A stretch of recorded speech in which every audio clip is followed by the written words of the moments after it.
দেওয়া হলো এরকম সারণী থেকে তিনটা অঙ্ক করা যায়। একটা সারণী থেকে মধ্যক নির্ণয় করা যায়, এবার সারণী থেকে প্রচুরক নির্ণয় করা যায়, সারণী থেকে সংক্ষিপ্ত পদ্ধতিতে গড় নির্ণয় করা যায়। এই তিনটা মাধ্যমের মধ্যে যে কোনো একটা মাধ্যম আসতে পারে পরীক্ষায়। হ্যাঁ, তাহলে আমার আমার সমাধান যদি মধ্যক নির্ণয় সারণী তৈরি করলাম, তাহলে শ্রেণী ব্যক্তি লাগবো প্রথমে, তারপর গণসংখ্যা, তারপরে ক্রমযুক্ত গণসংখ্যা, এটা লিখবো মধ্যক নির্ণয়ের জন্য।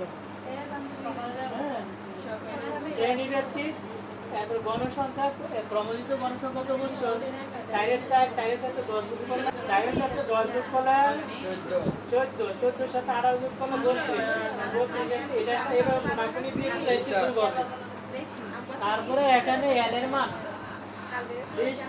মানে সর্বনিম্ন 61, মানে গণসংখ্যার মধ্যে আনুমানিক মাঝামাঝি এবং বড় সংখ্যা ধরবে। এর শ্রেণী ব্যক্তির প্রথম সংখ্যাটা, হ্যাঁ, লিস্ট ভ্যালু হাইস্ট ভ্যালু না, লিস্ট ভ্যালু 61, হাইস্ট ভ্যালু মানে এটা হচ্ছে নিম্নমান, এটা উচ্চমান, তাহলে নিম্নমানটা এল ধরবো 61। তারপরে এন টু গণসংখ্যা, টোটাল সংখ্যা এন 80। তারপরে এফসি হচ্ছে আমরা যে গণসংখ্যা বা মধ্যম আনুমানিক যে শ্রেণীতে মরে এফসি ধরার পরে শ্রেণী ব্যক্তি তো বোঝাই যাচ্ছে 31 থেকে 10, 31 থেকে 40 শ্রেণী ব্যক্তি। হ্যাঁ, এই যে এটাই তো আমি একটু আগে বললাম যে সর্বোচ্চ গণসংখ্যা বা মাঝামাঝি গণসংখ্যা যে শ্রেণীতে অনুমান মানে আমরা করছি অবস্থিত, যে শ্রেণীতে মধ্যক অবস্থিত আমরা ধারণা করছি সর্বোচ্চ গণসংখ্যা, তো সেই শ্রেণীর এই যে শ্রেণী সংখ্যা যে আছে এটা নিম্নমান আর উচ্চমান আছে, এই নিম্নমানকে এল ধরছি, এফসি ধরছি কিভাবে, যেটাকে আমরা সবচেয়ে বড় সংখ্যা ইয়া ধরছি, এফসি ধরছি, তার চেয়ে উপরের ক্রমযুক্ত গণসংখ্যা, তার উপরের ক্রমযুক্ত গণসংখ্যা এফসি। আর শ্রেণী ব্যক্তি 10, 31 থেকে 40, 41 থেকে 50, আর শ্রেণী ব্যক্তি হচ্ছে 10। আর এফ এম ধরছি আমরা কোনটা, 23, মানে যেটাকে গণসংখ্যা হিসাবে আমরা মধ্যবর্তী যা ধরেছি ওইটা হচ্ছে এফ এম। তাহলে মধ্যক নির্ণয় সূত্র L plus N by 2 minus F C into H by F M. তারপরে মান বসানোর পরে 47 আসছে এভাবে। কীভাবে আসলো, এন এর মান 80, তারপর নিচে 2, 80-কে 2 দিয়ে ভাগ করলে 40, মাইনাস 32 আর 10/23, তারপরে 40 মাইনাস 32 8 হয় মাত্র, তারপরে 10কে গুণ করে 80, 80-কে 23 দিয়ে ভাগ করলে 3.37। প্রচুরক নির্ণয়ের সারণী এটা। এই শোনো, প্রচুরক নির্ণয়ের জন্য শ্রেণী ব্যক্তি আর গণসংখ্যা হইলেই হবে।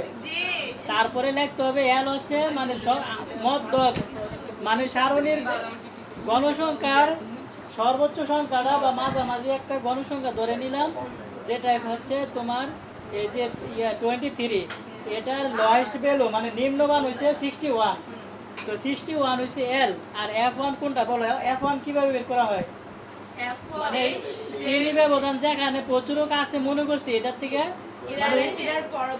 উপরের সংখ্যাটা মাইনাস হবে, মানে 23 মাইনাস 18, আর F2 হবে 23 মাইনাস নিচেরটা মানে 13, আর এইচ কত, এখানে শ্রেণী ব্যবধান কত, 10। আচ্ছা, তাহলে এবার এই সূত্র ভাষাইলেই হয়ে যাবে।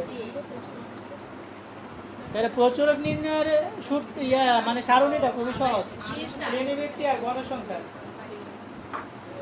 তাহলে আমরা একটি সারণী থেকে মধ্যক নির্ণয়, প্রচুরক নির্ণয় এবং সংক্ষিপ্ত পদ্ধতিতে গড় নির্ণয় করব।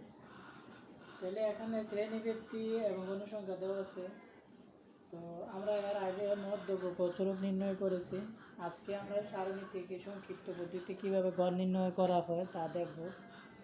তো সংক্ষিপ্ত পদ্ধতিতে গড় নির্ণয়ের জন্য সারণী তৈরি করা হলো। প্রথমে আমরা লিখব শ্রেণী ব্যক্তি, তারপরে লিখব মধ্যমান, মধ্যমানকে আমরা এফআই ধরবো আর গণসংখ্যাকে এক্সআই ধরবো। তাহলে শ্রেণী ব্যক্তি এখানে, আর শ্রেণী ব্যক্তির নিম্ন সীমা উচ্চ সীমা আমরা যোগ করে 17,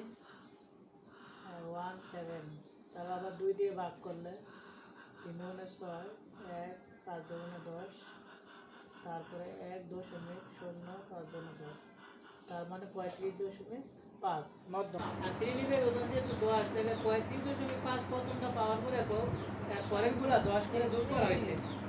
তারপর গণসংখ্যা তো আমাদের সারণীতে দেওয়া আছে, প্রশ্নে দেওয়া আছে। আর এখানে মধ্যমান এফআই আর গণসংখ্যা এক্সআই, তাহলে এফআই এক্সআই মানে এই প্রথম মধ্যমানকে প্রথম গণসংখ্যা দ্বারা গুণ করে এটা এইভাবে প্রত্যেকটা গুণ করার পরে তারপরে এটা সামেশন অফ এফআই এক্সআই এই গুণফলগুলো যোগ করা হলো। এন এর মান 80।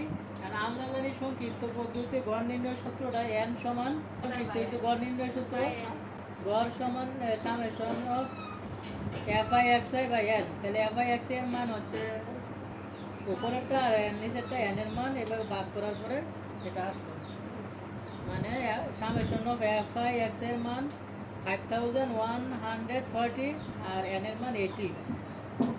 তারপর আমরা ভাগ করার পরে 64.25 পেলাম। হ্যাঁ, এটা অ্যান্সার।